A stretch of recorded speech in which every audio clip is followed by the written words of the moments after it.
Muito boa tarde a todos, espero que estejam todos de saúde.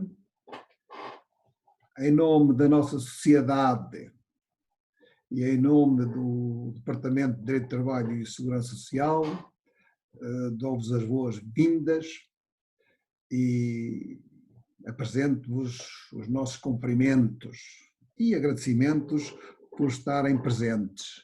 Já são em número considerável e, portanto, já nos dará um prazer duplo falar para tantos assistentes. Muito obrigado pela vossa comparência. Espero que não saiam totalmente desiludidos aqui destes 3/4 de hora que iremos estar juntos.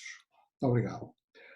Aqui o nosso webinar é assim este novo neologismo da língua portuguesa que vai ficar, sem dúvida alguma, entre nós, irá ser composto de 4 partes, conforme consta aqui no nosso inicial diapositivo. Numa primeira parte, eu versarei o teletrabalho, centrar-me-ei no seu regime jurídico e procurarei demonstrar ou revelar que as coisas estão a mudar e vão se adaptar aos novos tempos. A seguir, na parte segunda, entrará a doutora Ana Brilha, que falará, naturalmente, em resumo, dos apoios aos trabalhadores e às empresas que têm estado a ser estabelecidos nestes tempos conturbados que vivemos. De seguida, o Dr. Bruno Grão Alves dará os tópicos essenciais do layoff simplificado. Ele, boa experiência tem nisso, assim como a doutora Ana Santos Paiva irá referir, por último, as formas e as dificuldades que têm existido na concretização desta medida de amplo alcance. Sendo assim, portanto, é este o nosso programa. Tivemos que limitar cada uma das intervenções a cerca de 10 minutos, por razões óbvias, para também não nos cansar muito com as nossas preleções. Penso que 10 minutos cingem-nos aos aspectos essenciais, vamos procurar ser sintéticos, e isto levanta um problema. Surgirão, com certeza, muitas dúvidas. Ora, os meus caros amigos têm a possibilidade de, através do chat, pôr essas dúvidas e, fim da nossa conferência, ou da nossa videoconferência, poderão falar connosco por telefone ou por e-mail. Portanto, a ideia básica é que, dentro desta temática, toda a gente que nos está a ouvir e que está a participar deve ficar totalmente esclarecida. Não é hoje, se não é hoje, é nos próximos dias, logo amanhã. Portanto, não faz favor de apontarem, terem as vossas dúvidas para depois nos apresentarem, para nós tentarmos esclarecer e penso que esclareceremos.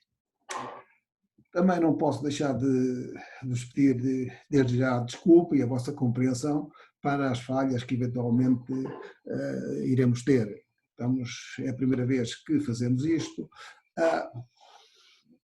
Portanto, estamos a tentar adaptar-nos às circunstâncias e é natural que as coisas não corram bem a 100%, ainda que tivemos a oportunidade de procurar fazer as coisas da melhor forma possível.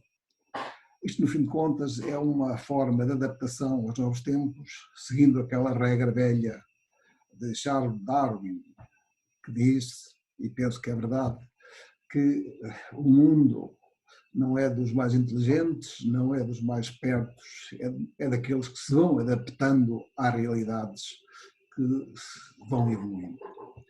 Pronto, já vamos atrasados aqui na exploração e vamos entrar no nosso tema. Ora, cá estamos no tema que eu estou incumbido de tratar e vou tentar avançar, mas não consigo. Não. Ora bem, temos aqui esta fotografia destes dois senhores, isto merece obriga-me a explicar. Eu tinha aqui preparado uma introdução para tentar falar nas etapas essenciais que levaram a este período em que estamos a viver, à era digital, mas não os quis incomodar com essa preleção toda, mas não resistia à tentação de deixar desses slides que eu tinha preparado este. Toda a gente sabe quem é o senhor que está do lado direito, mas muitos, alguns de vós, não saberão quem é o senhor que está do lado esquerdo, o careca.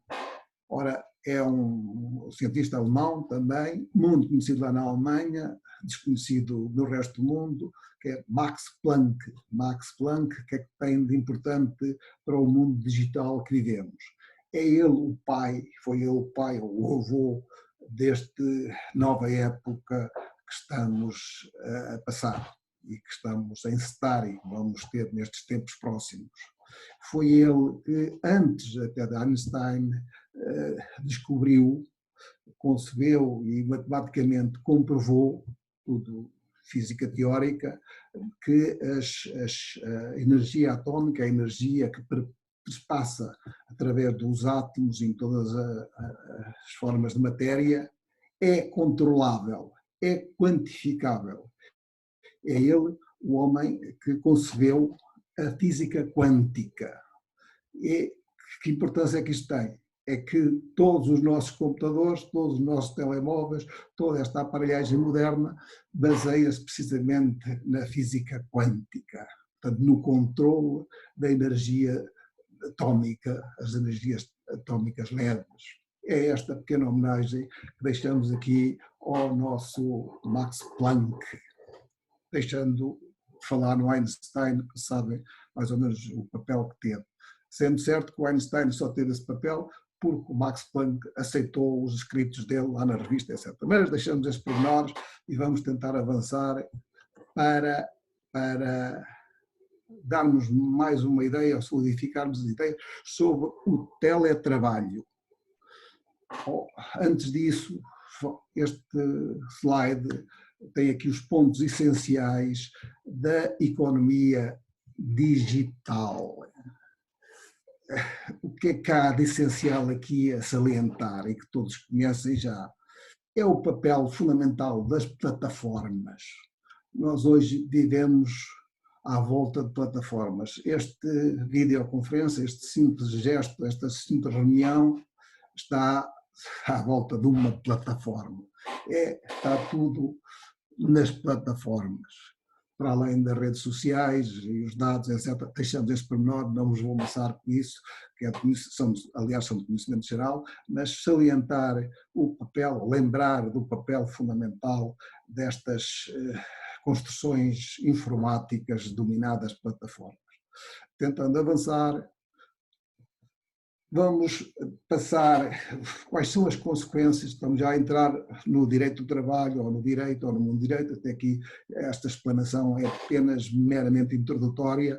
Agora aqui as consequências do mundo digital, desta nova realidade resultante da física quântica no direito do trabalho.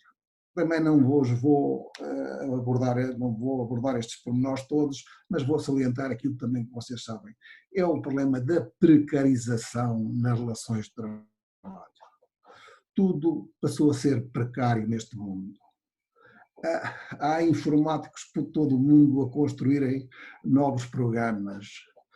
Apareceram para aí por todo lado as startups, são tudo organizações precárias, são normalmente as startups morrem daí a algum tempo, mas a verdade é que nascem como cogumelos. Os programas são constantes todos os dias, as coisas mais inimagináveis passam para figuras informáticas. Os jovens, quando eu vejo um jovem aí sem um telemóvel na mão, já fico preocupado, já estão noutro mundo. Eles próprios estão imbuídos já de outro espírito, nomeadamente aceitam como boa a precarização, a mudança de uma situação para outra. Portanto, eles já estão num mundo diferente. E isto é bem visível na minha mente, que já tenho uns aninhos.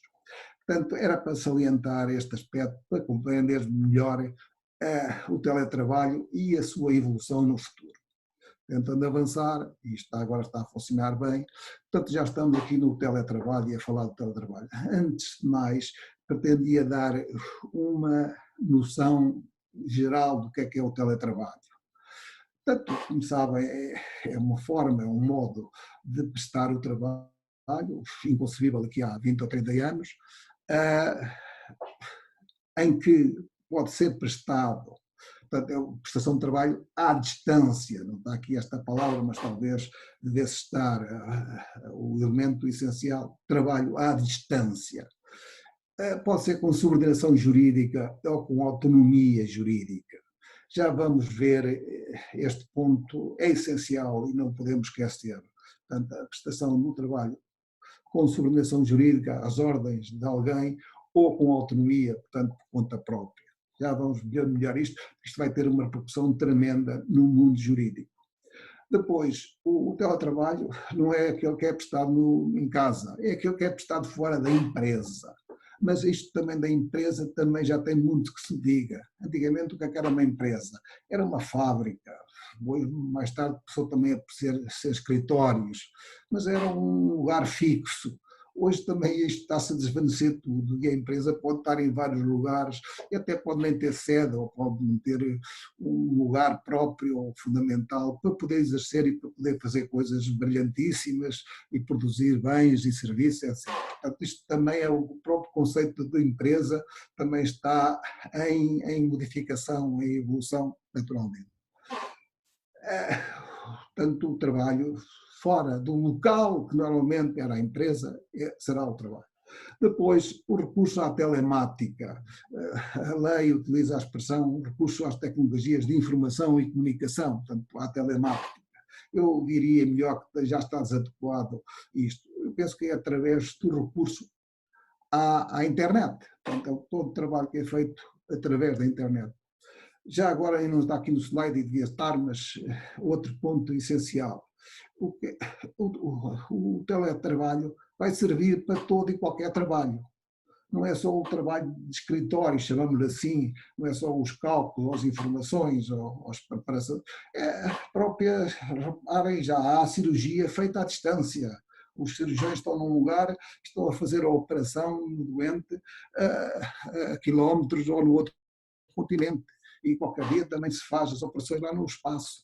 Portanto, o teletrabalho é para este trabalho dos escritórios, chamamos assim, mas é para todo e qualquer trabalho. Por exemplo, arranjar máquinas, o indivíduo está na América e está a consertar uma máquina que está na China ou coisa parecida. Portanto, o teletrabalho, não podemos esquecer, tem esta toda amplitude e esta ampla possibilidade. A prestação do teletrabalho, como é que isto é prestado? Pois é evidente que é por dois meios essenciais, ou a pessoa está a trabalhar para ela em teletrabalho, ou está a trabalhar para outrem. Se está a trabalhar para outrem, para outras pessoas, tem que haver uma negociação, tem que haver um acordo de vontades, tem que haver um contrato. Esses contratos normalmente são regulados pela lei, portanto, começa a entrar no mundo jurídico, nos direitos e deveres de ambas as partes, e tem hoje em dia estas 4 configurações que estão aqui, estas 4 configurações possíveis. Pode ser um contrato de trabalho, pode ser um contrato de prestação de serviço, pode ser um contrato de trabalho no domicílio e isto é que é interessante, nos termos de um despacho ministerial da senhora Ministra da Reforma do Estado, se houver é que se chama, e a Administração Pública. É recente e que veio trazer ou veio provocar uma revolução ou uma mudança profunda no regime jurídico do teletrabalho e que eu, na parte final, procurando arranjar aqui algum suspense, algum suspense, irei falar. Portanto, que eu acho que é revolucionário e acho que está a ir para o futuro, a estar a perspectivar o futuro, e isso é que é interessante. Agora, vamos falar do teletrabalho em regime de contrato de trabalho. Aproveito a oportunidade para fazer um bocadinho de publicidade ao meu último livro, que é o Código de Trabalho Anotado, em quarta edição, que tem a particularidade, há vários defeitos, alguns deles que eu já vi, mas tem a particularidade de estar o texto legal atualizado. Foi publicado em fevereiro, março. Portanto, se querem um código de trabalho atualizado, faz favor, tem este, e está muito bem apresentado também fisicamente. Tem umas notas, anotações minhas, algumas pertinentes, outras nem tanto, mas penso que será um bom investimento. Bem, mas deixando isso, o teletrabalho está regulado também no Código de Trabalho, já desde a primeira versão do Código de Trabalho, que é de 2003, até regulava o teletrabalho mais amplamente, mais minuciosamente. Mas, basicamente, o que é que o Código de Trabalho procura estabelecer, regular, quais são as normas fundamentais do Código de Trabalho? Para já, parte da ideia que o contrato de trabalho em teletrabalho é também um contrato de trabalho. Portanto, tem que obedecer àqueles princípios básicos do próprio direito de trabalho. Isto é já difícil, este invólucro para o Código de Trabalho, face à instabilidade inerente ao mundo, à era digital, já tem grandes dificuldades. Mas, mesmo assim, vamos aceitar as coisas como elas efetivamente estão previstas na lei e dar aqui algumas nuances, algumas particularidades que serão interessantes e serão todos os empresários e trabalhadores que poderão ter interesse nisso.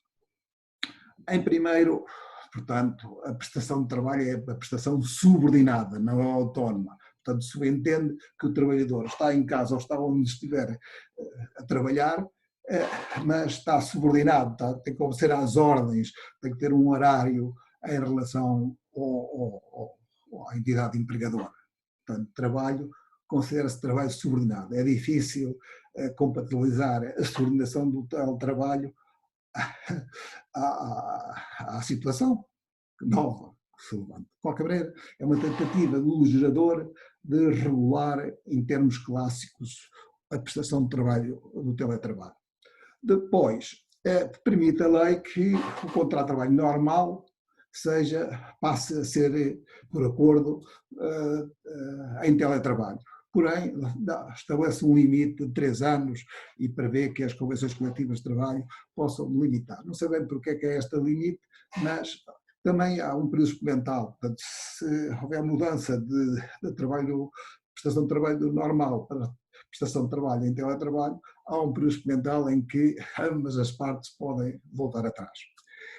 Curioso é o direito. Há três situações em que o trabalhador tem direito ao teletrabalho. Por acaso aqui está mal, são só duas, e foi eu que fiz. É no caso do trabalhador que seja, no princípio trabalhadora, que seja vítima de violência doméstica, se houver compatibilidade com o teletrabalho, ela pode pedir teletrabalho. Portanto, a lei permite que ela mude de domicílio, vai para outro domicílio e, portanto, se houver possibilidades e se a entidade empregadora aceitar que é compatível, pois ela terá o direito, portanto é um direito condicionado, a passar a trabalhar em teletrabalho, em princípio, da sua casa. Outro caso em que, em princípio, o trabalhador tem direito ao teletrabalho, ou passar a trabalhar em teletrabalho, é quando tem filhos menores de 3 anos.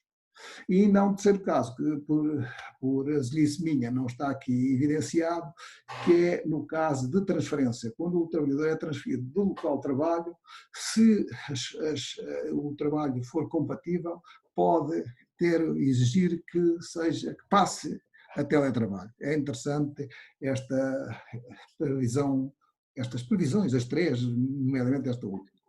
Quanto aos instrumentos de trabalho não há nada especial, portanto eles podem ser do trabalhador, mas em princípio, e como mandam as boas regras e que é inerente ao contrato de trabalho, os instrumentos, portanto o computador, o pagamento da internet, essas coisas, têm que ser por conta do empregador, mas podem não ser.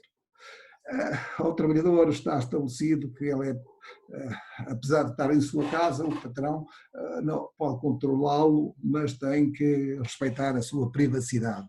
Isto aqui tem alguma incongruência, o trabalhador também está em casa, também é interrompido lá para os familiares, etc. Mas, enfim, pronto, está previsto na lei que ele tem esse direito à privacidade.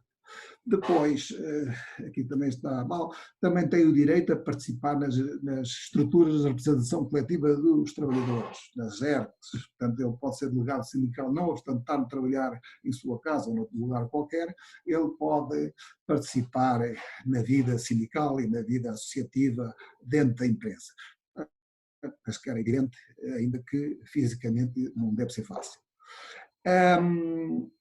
Por último, quero salientar que o teletrabalho permite, portanto a lei já permite que haja isenção do horário de trabalho. É uma das situações em que pode haver isenção do horário de trabalho com o IHT, o clássico, portanto, em princípio com uma remuneração especial, mas portanto a lei o Código de Trabalho aqui foi já um pouco flexível, atendendo à natureza do teletrabalho. Tentando avançar, portanto, este é, em resumo, o regime jurídico do contrato de trabalho, do teletrabalho em contrato de trabalho. Passando e evidenciando aqui as outras duas modalidades, o contrato de prestação de serviço e o contrato de trabalho no domicílio.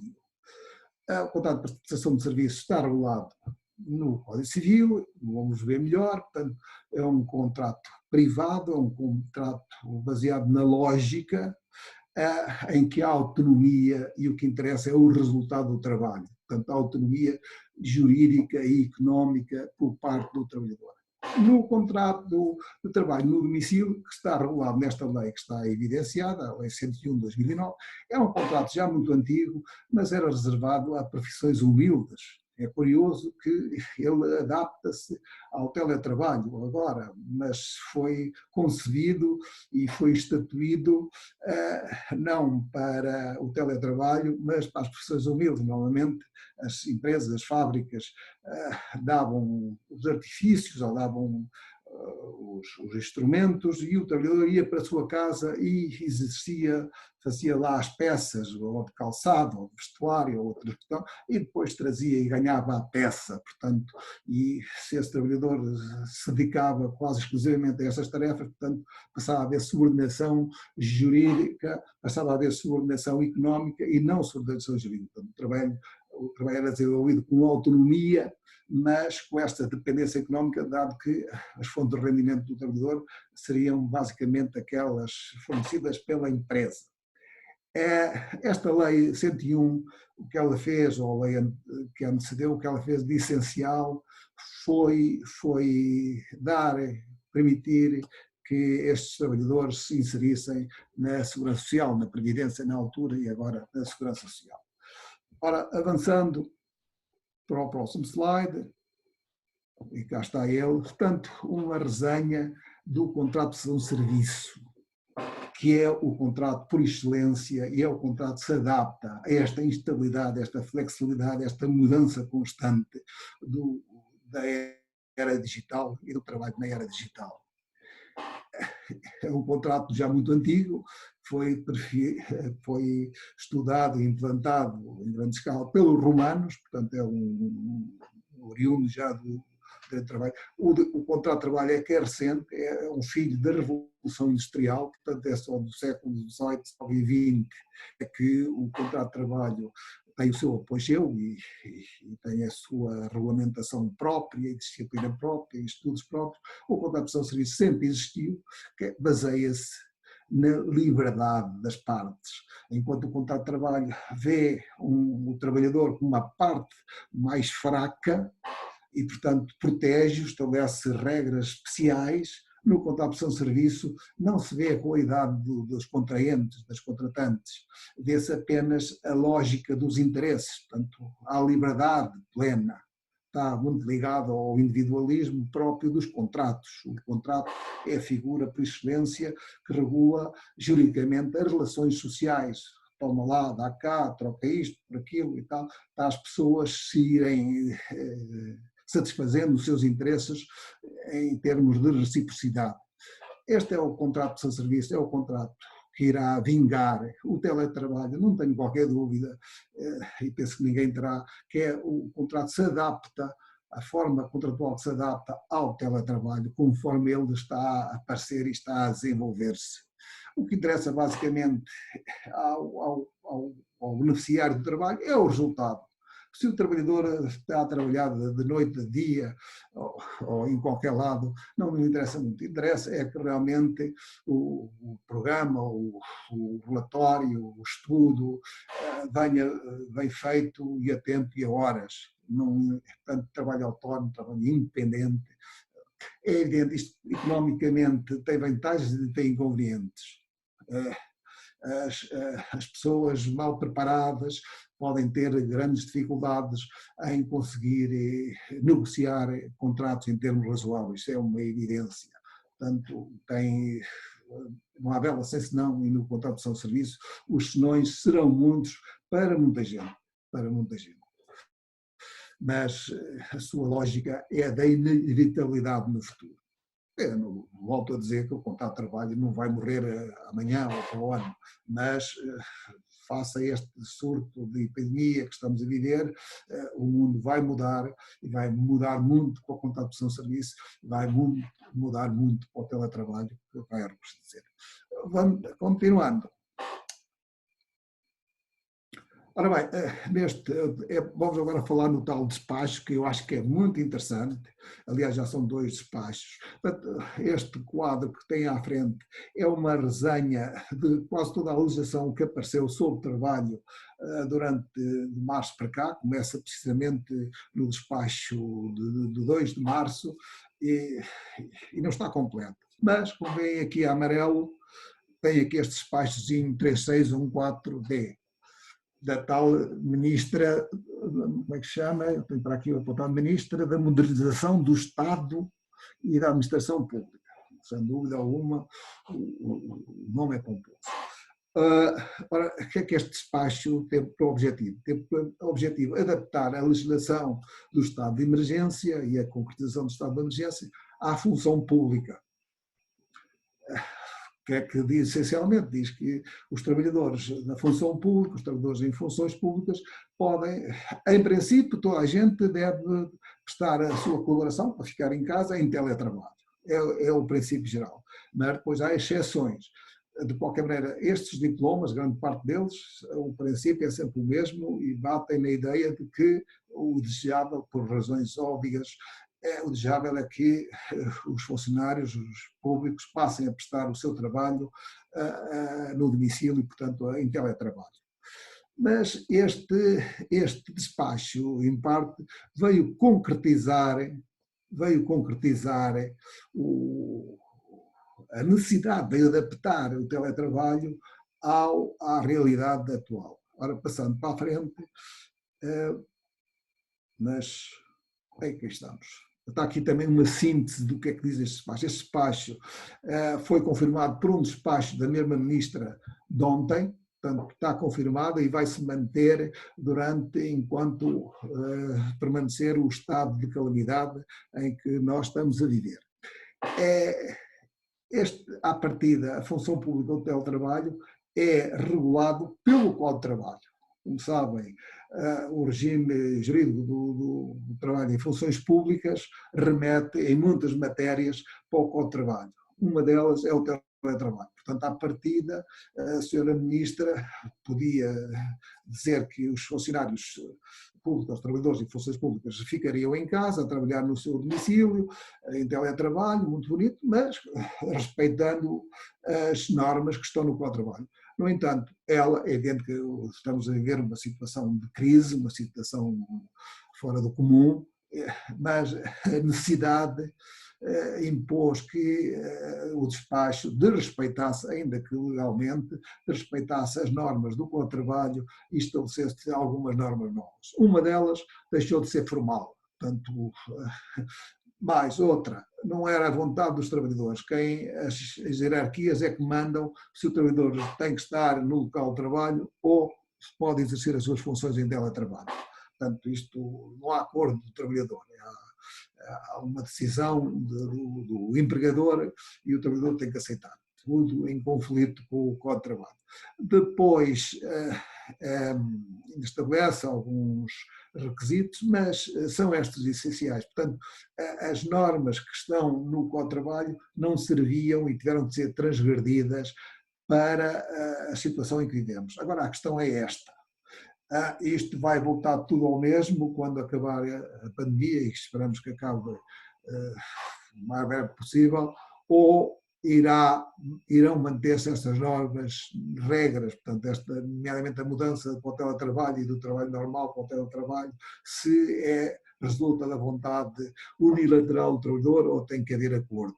Esta é a grande questão. Se é preciso escrito ou não é preciso escrito. Se há limitação de 3 anos ou não há limitação de 3 anos. Portanto, o que eu estou a pensar, e o que era a minha mensagem final, era que isto vai ser o futuro. Este despacho é importante, é relevante, porque ele acaba por estabelecer regras fundamentais que vão reger as relações de trabalho, do teletrabalho no futuro. Portanto, o teletrabalho vai crescer, não tenho qualquer dúvida. Muito obrigado pela vossa atenção. Eu vou passar agora à doutora Ana Brilha, que nos vai falar dos apoios que estão estabelecidos a favor dos trabalhadores das empresas. Muito obrigado pela vossa atenção.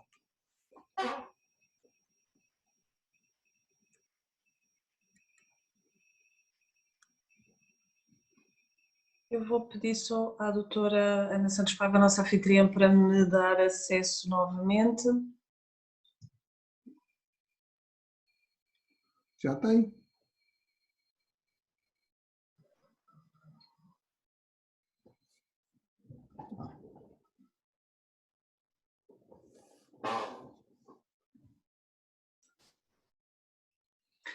Bom, boa tarde a todos. Eu venho falar-vos das medidas de apoio aos trabalhadores e às empresas existentes agora para este período, numa forma bastante sintética e eminentemente prática. Dentre as medidas de apoio que temos atualmente, as que são vocacionadas para as empresas dirigem-se essencialmente a linhas de financiamento, a medidas previdenciais, portanto vocacionadas para a intervenção da Segurança Social e para medidas de formação. Existem medidas direcionadas especificamente para os gerentes e também para os trabalhadores independentes, todas elas ligadas às medidas previdenciais. Existem também medidas para os trabalhadores dependentes, mas que falaremos mais adiante. No que respeita às linhas específicas de financiamento às empresas, temos essencialmente 4 linhas de financiamento que estão divididas por setor económico. Existe uma medida de caráter mais geral, de apoio à atividade económica, outra direcionada a empresas do setor do turismo, outra específica para empresas de restauração e bares, e uma última vocacionada para agências de viagem, animação turística ou organização de eventos e similares. Portanto, as áreas que se entende que foram as mais afetadas por esta pandemia. Em geral, estas linhas de financiamento dirigem-se exclusivamente ao financiamento de necessidades de tesouraria das empresas e dirigem-se a microempresas, a pequenas empresas e a médias empresas. Portanto, havendo aqui um teto máximo de financiamento para cada uma das circunstâncias. Uma outra linha de apoio, neste caso de apoio à normalização da atividade da empresa, esta já é uma medida de cariz previdencial e que se destina a apoiar as empresas que tenham beneficiado da medida do layoff simplificado, que falará mais adiante o meu colega, o Dr. Bruno Negrão Alves e a doutora Ana Santos Paiva. Esta medida de apoio, portanto, parte do pressuposto que a empresa tenha estado numa situação de crise empresarial e que tenha, portanto, beneficiado da medida do layoff simplificado. Fim dessa medida, a empresa receberá o valor de uma retribuição mínima mensal garantida por cada trabalhador que tenha estado integrado na medida. Este valor é pago de uma só vez. Temos também o layoff simplificado, que eu falarei muito brevemente, será abordado com mais detalhe mais adiante.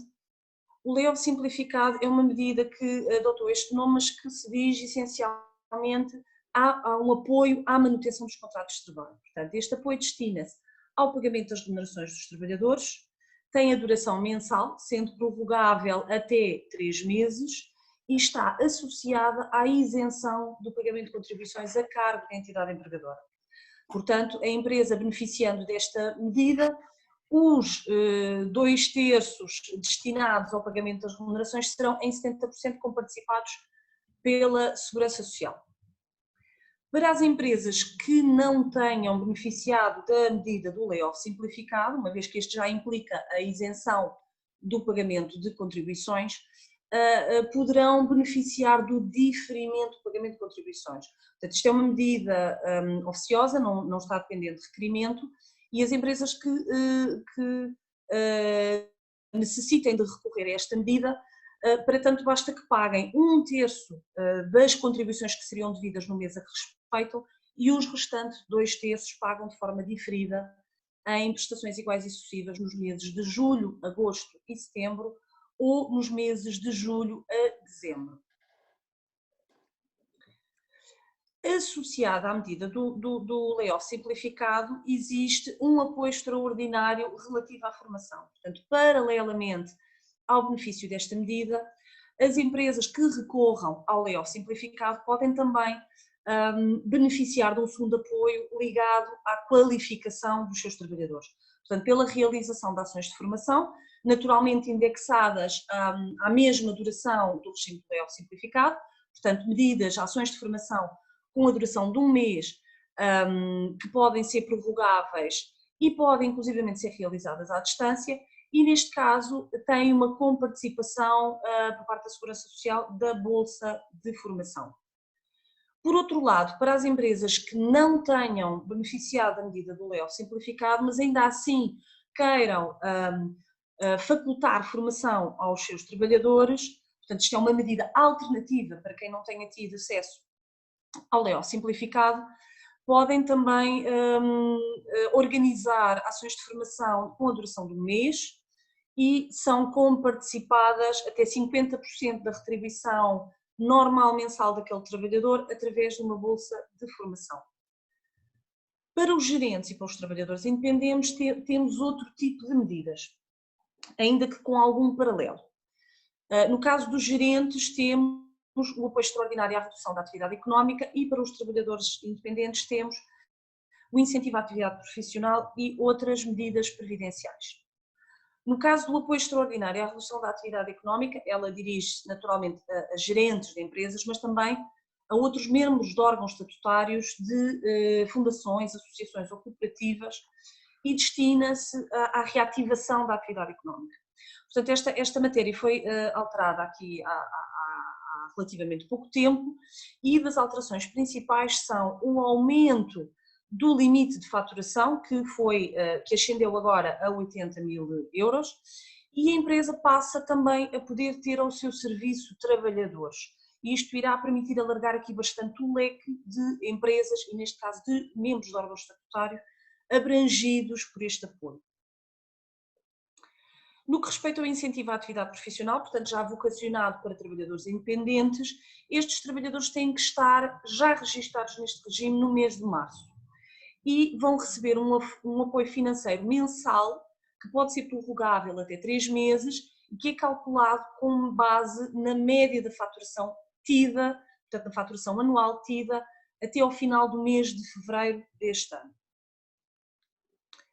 Os trabalhadores independentes naturalmente beneficiam aqui de um apoio paralelo relativamente ao apoio à família, porque podem também faltar ao trabalho, neste caso ao trabalho independente que eles próprios organizam, para apoiar filhos menores, filhos ou outros menores de 12 anos, ou independentemente da idade que sejam portadores de deficiência ou doença crónica. Este apoio tem um valor um pouco mais reduzido que o dos trabalhadores independentes, portanto é-lhes pago a título de apoio 1/3 da base de incidência mensualizada referente à faturação do primeiro trimestre de 2020 e a particularidade deste apoio é de que o seu recebimento é declarado como prestação de serviços.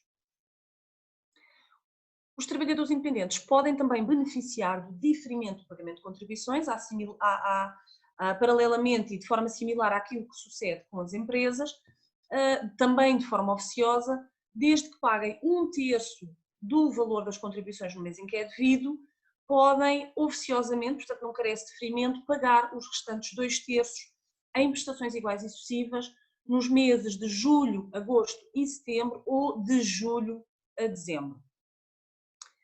Por fim, os trabalhadores dependentes, que estes terão sido aqueles cujos apoios foram mais divulgados, têm acesso ao apoio à família, portanto podem ter um regime de faltas justificadas para faltas ao serviço para apoiar filhos ou outros dependentes menores de 12 anos ou independentemente da idade que sejam portadores de deficiência ou doença crónica. Podem também ter aqui uma outra medida de apoio para assistência a filho ou a neto por isolamento profilático, portanto suspeitas de doença Covid-19, mas que não esteja efetivamente diagnosticada, e podem também beneficiar de subsídio de doença por doença Covid-19.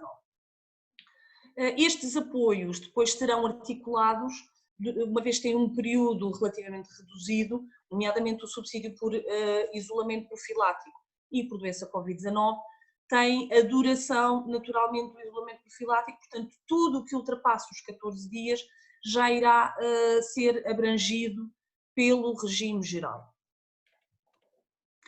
Eu irei então agora dar por fim à minha exposição e passarei a palavra ao Dr. Bruno Grão Alves.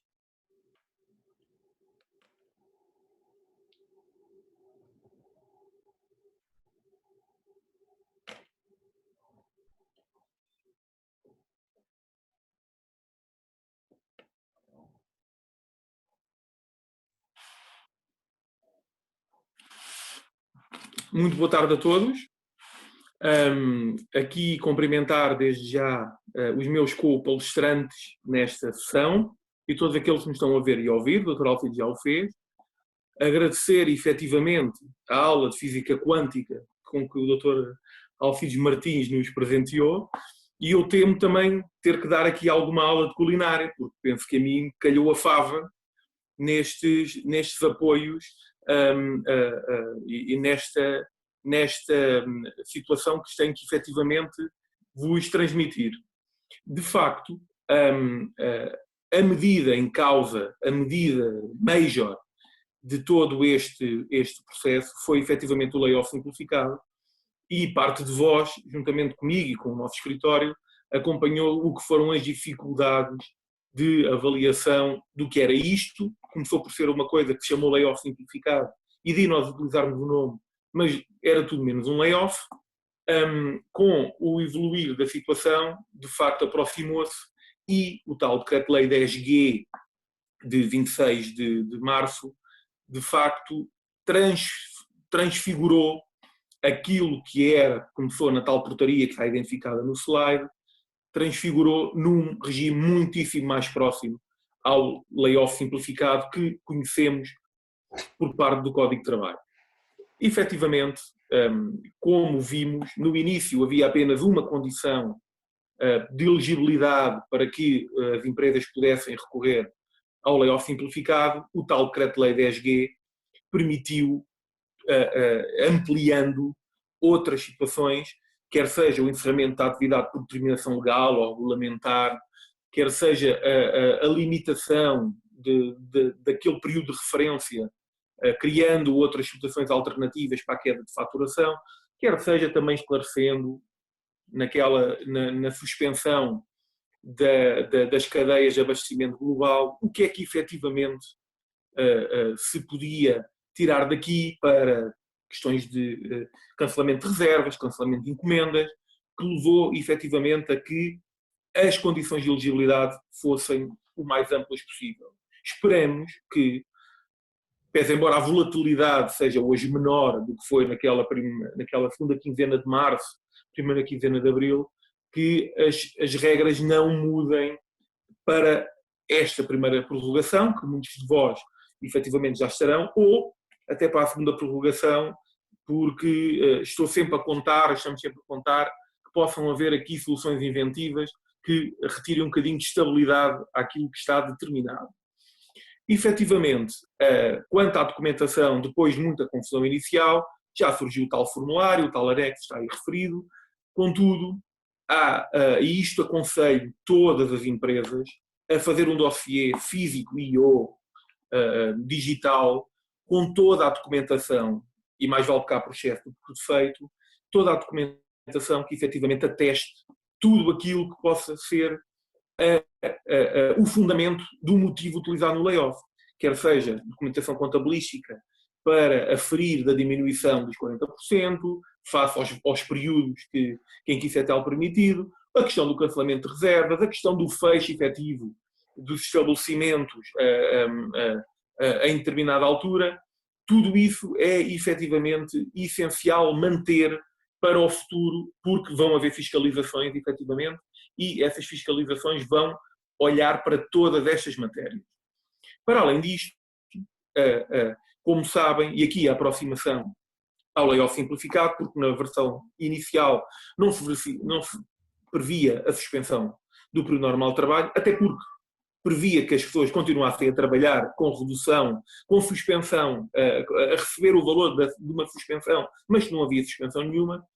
Ficou efetivamente esclarecido que as empresas podem recorrer à redução do período normal de trabalho ou à suspensão do período normal de trabalho, e esclarecido finalmente, como de facto resultava na melhor interpretação da lei, que todos os valores pagos pelas empresas aos trabalhadores-alvo do layoff, quer seja em regime de suspensão ou de período normal de trabalho, independentemente de estar dentro da compensação retributiva que vamos ver ou não, independentemente disso, estarem totalmente isentos de segurança social da parte do empregador, normalmente 23,75%, por exemplo, IPSS 22,3%, relativamente a isso.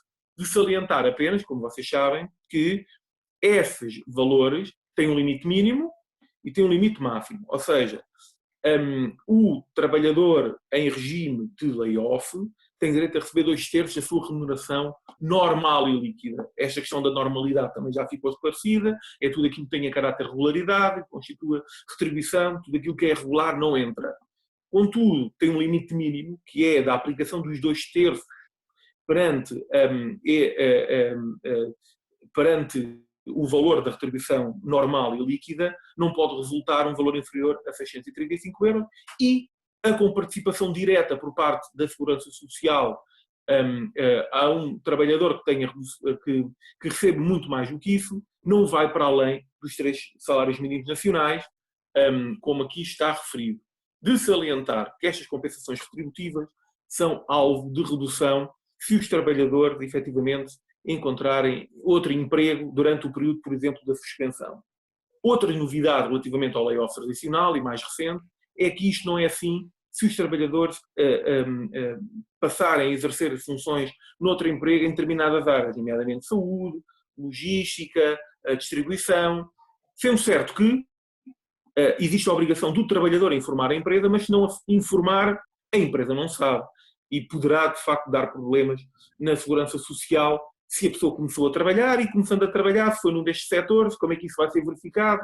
Há empresas com vários CAI e a pessoa pode estar até numa empresa com um CAI num setor deste, mas estar a desempenhar funções, nada tem a ver com isto. Vamos ver como é que as coisas evoluem. De referir também que quando há redução do período normal de trabalho, aqui o apoio, não existe apoio por parte da Segurança Social quanto às horas efetivamente trabalhadas pelo trabalhador.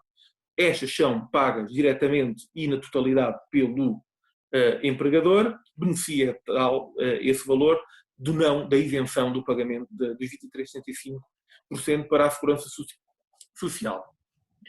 Por fim, referir também que outra questão, o layoff, se olharem para a lei, fala em um mês, máximo 3 meses, mas a Segurança Social transforma o mês em 30 dias.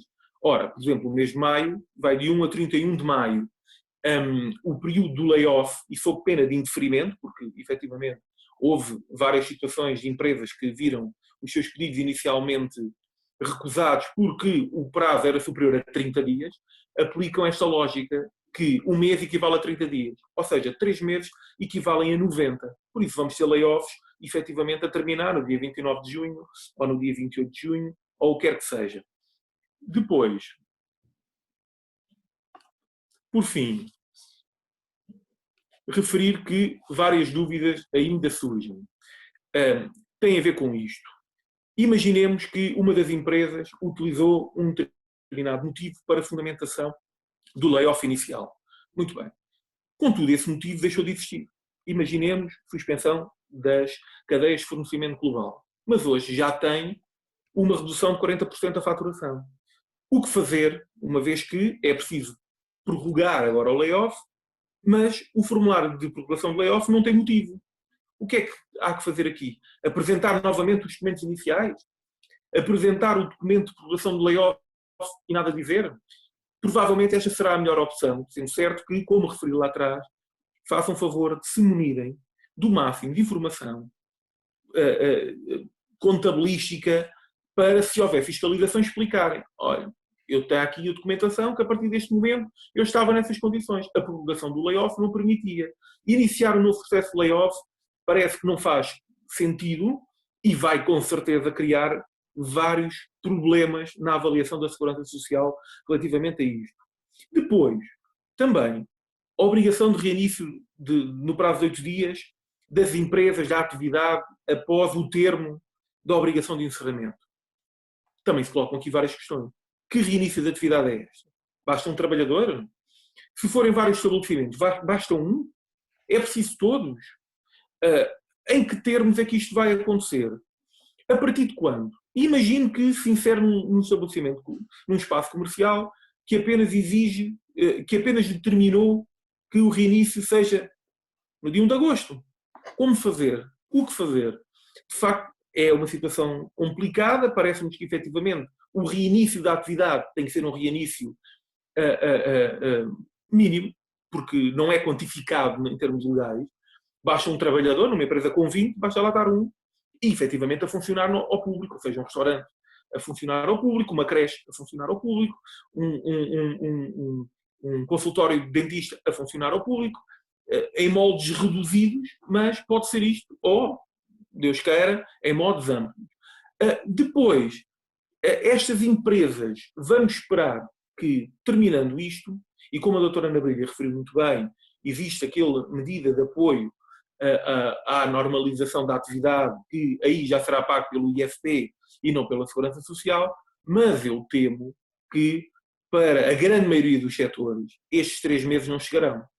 E, com certeza, vão voltar novas medidas, quer seja por uma prorrogação deste layoff, ou a criação de novas medidas, ou mesmo criação de medidas um bocadinho à medida, entre aspas, perdoem-me aqui o pleonasmo, à medida de cada setor da atividade, consoante a avaliação que vai ser feita.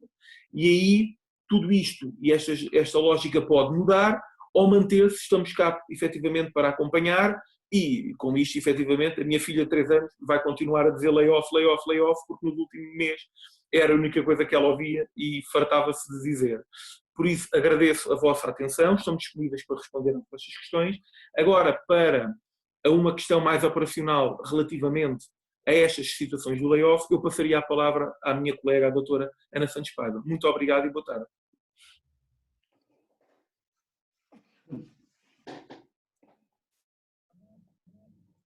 Muito boa tarde a todos. Reitero os cumprimentos apresentados tanto pelo Dr. Alcides como pelo Dr. Bruno Negrão Alves. Na senda desta adaptação ao novo layoff, a este layoff simplificado, vamos tentar agora abordar as dúvidas que surgiram na candidatura ao apoio, quer pelo contexto excepcional em que nos encontramos, quer também pelas diferenças quanto ao regime do layoff do Código de Trabalho e ao qual estávamos habituados.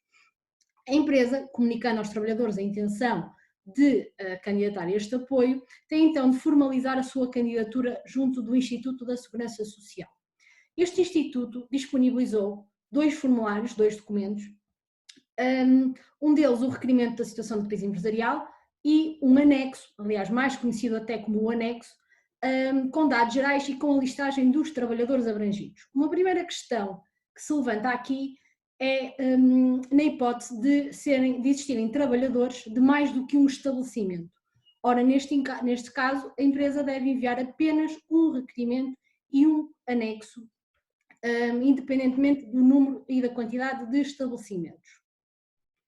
Ainda no requerimento de situação da crise empresarial, a empresa indica a medida a qual se candidata.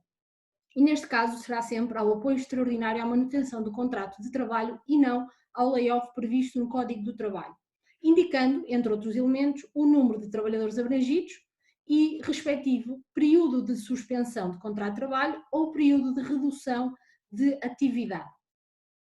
Neste caso, a empresa não tem a obrigação de selecionar uma ou outra destas modalidades, podendo fazê-lo e podendo conjugá-las quanto aos vários trabalhadores, quanto a todos, quanto a parte, não tem de optar por uma destas modalidades.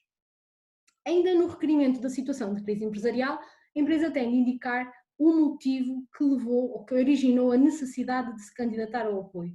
Estamos aqui a falar das hipóteses de encerramento total ou parcial do estabelecimento ou ainda da interrupção de cadeias de abastecimento, suspensão ou cancelamento de encomendas e da quebra de faturação, que também já foram abordados. O legislador fala de declaração do empregador, na primeira hipótese, ou então declaração do empregador conjugada com uma declaração do contabilista certificado. Certo é que estas declarações são feitas no próprio requerimento da situação de crise empresarial. Não há permissão, não há indicação de terem de ser juntos ou de poderem, inclusivamente, ser juntos documentos a esta candidatura. No anexo, na listagem nominativa de trabalhadores, a empresa indica cada um dos trabalhadores e respectivos dados, tal como a retribuição mensal e líquida, que vai incluir no apoio. E relativamente a cada um, tem de indicar também se o trabalhador vê o seu contrato suspenso, se vê o seu período normal de trabalho reduzido e, nesta hipótese, qual o número de horas de redução. A empresa também, relativamente a cada um dos trabalhadores, tem de indicar a data de início e data de fim do apoio. Isto pode por vezes parecer redundante e que estamos a repetir informação, mas especialmente no que se refere à data de início e à data de fim do apoio, mostra-se especialmente útil podermos alterar ou podermos indicar datas diferentes relativamente a cada um dos trabalhadores, de forma a conjugarmos dentro dos 30 dias do apoio, por exemplo, as duas modalidades quanto ao mesmo trabalhador, ou então alterar, retirar trabalhadores no decurso do apoio, incluindo trabalhadores que numa fase inicial ficaram fora do layoff. Ainda sobre os trabalhadores que se podia ou se pode incluir neste apoio, a primeira questão que nos surgiu prende-se com a conjugação do layoff simplificado com os apoios previstos no Decreto-Lei nº 10A de 2020. Ora, este Decreto-Lei criou apoios na doença e na parentalidade.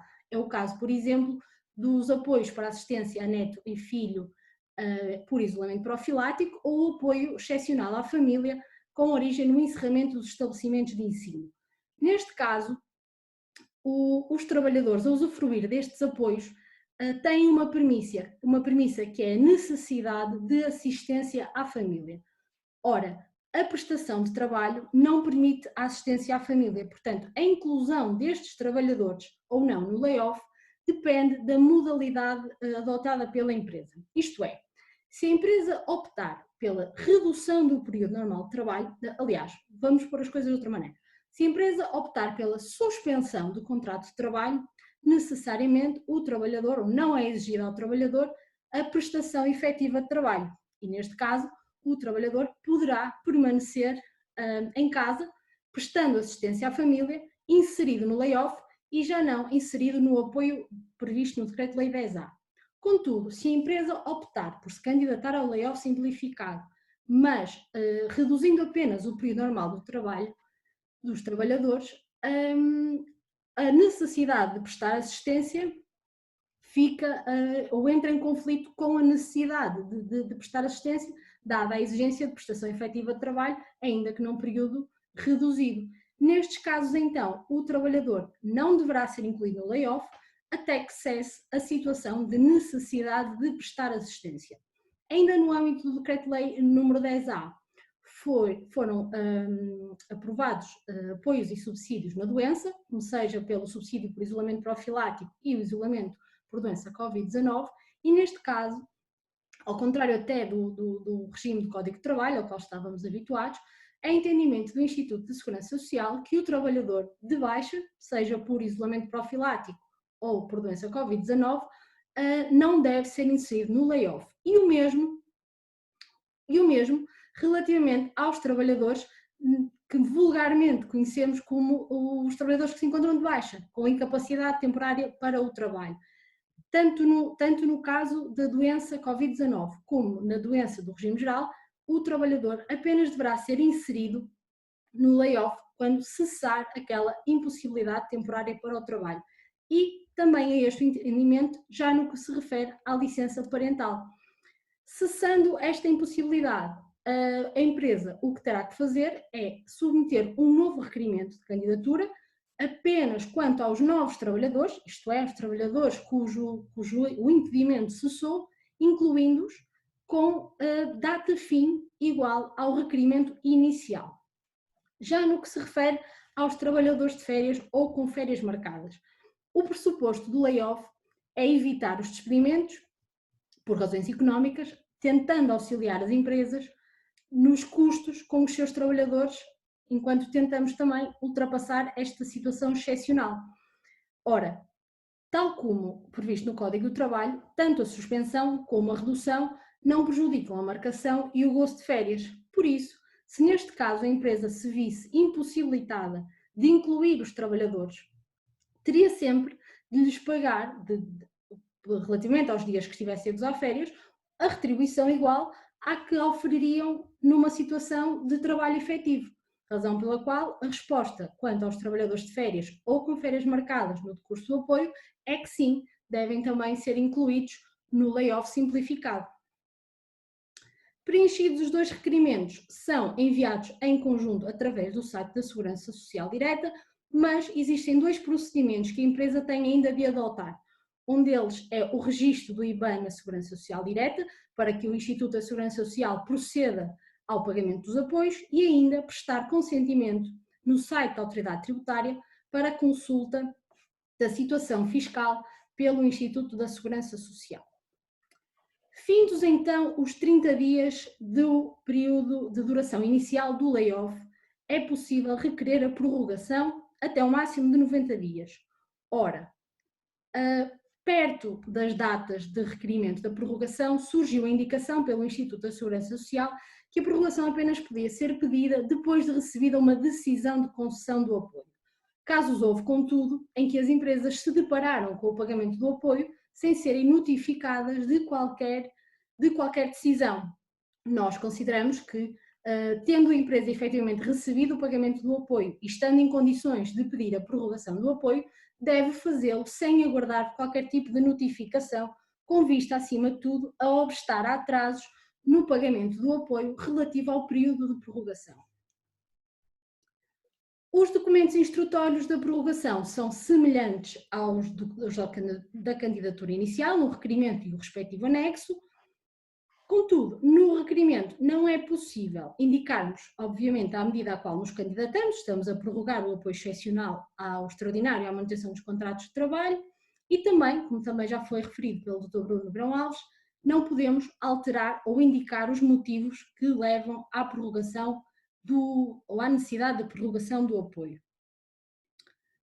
Também no respectivo anexo indicamos todos os trabalhadores abrangidos e relativamente a cada um a suspensão do contrato ou a redução do período normal de trabalho e a data de início e fim do apoio.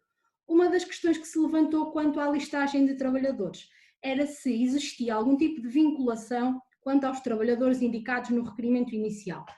Na nossa opinião, e da prática a Segurança Social também tem tido este entendimento, tendo em conta que no decurso do período inicial do apoio é possível alterar os trabalhadores, também não faria sentido que não pudéssemos fazer na prorrogação. Isto é, um trabalhador que viu o seu período anual de trabalho reduzido na candidatura inicial, pode ver agora o seu contrato suspenso ou pode inclusivamente não ser incluído no layoff, ser substituído por outro trabalhador.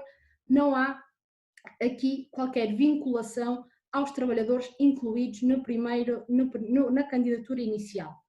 Já no que se refere aos setores de atividade com data previsível de abertura para meados do mês de maio, meio do mês de maio, e que neste momento já se encontra em possibilidade de pedir a prorrogação do apoio, consideramos que o pedido deve ser feito agora por referência ao estado atual do setor de atividade e, posteriormente, caso, por exemplo, no dia 18 de maio possam proceder à respectiva reabertura, aí sim alterarmos os moldes da prorrogação, eventualmente retirando trabalhadores de suspensão de contrato e colocando-os redução do período normal de trabalho, consoante o caso, para obstar a estarmos agora a vincular-nos a uma data que depois implique novas retificações do apoio e causar assim atrasos também quanto ao respectivo pagamento.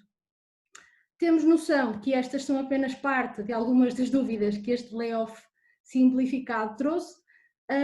Permanecemos por isso ao dispor para esclarecer quaisquer outras que se levantem e agradeço da minha parte também a presença e a disponibilidade. Muito obrigada. Ora bem, espero que me estejam a ouvir. Estamos sim, doutor. Ora bem, queria, em nome da sociedade que a represento, agradecer muito a vossa presença,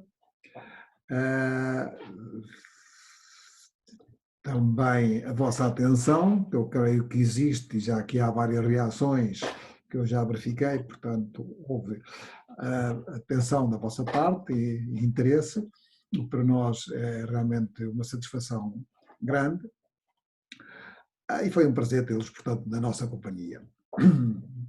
Permitam-me apenas que dê um agradecimento especial aos nossos amigos que nos seguiram nos Estados Unidos, quer numa costa, quer na outra costa, em Angola e no Brasil. Espero que apresentem as vossas dúvidas ou solicitem quaisquer esclarecimentos daqui para a frente, por e-mail, por telefone. A ideia central é realmente esclarecermos toda a gente e toda a gente ficar sem dúvidas nesta matéria, que é muito preocupante e de grande alcance. Renovo as nossas desculpas pelas falhas e pelas insuficiências. Nós tínhamos limitações temporais que eu, infelizmente, desrespeitei. Perdoe-me, peço isso. O tempo foi excedido, portanto, foi mau. Por último, queria lembrar uma verdade insofismável, é que a cultura é tudo o que sabemos depois de termos esquecido o que aprendemos. Espero que alguma coisa tenha ficado para vos ser útil. Este era o objetivo. Muito obrigado, renovo as minhas desculpas e até sempre, e vamos estar em contato permanente. Boa saúde. Não se esqueçam de ter cuidado, que o inimigo é invisível. Adeusinho, passem bem.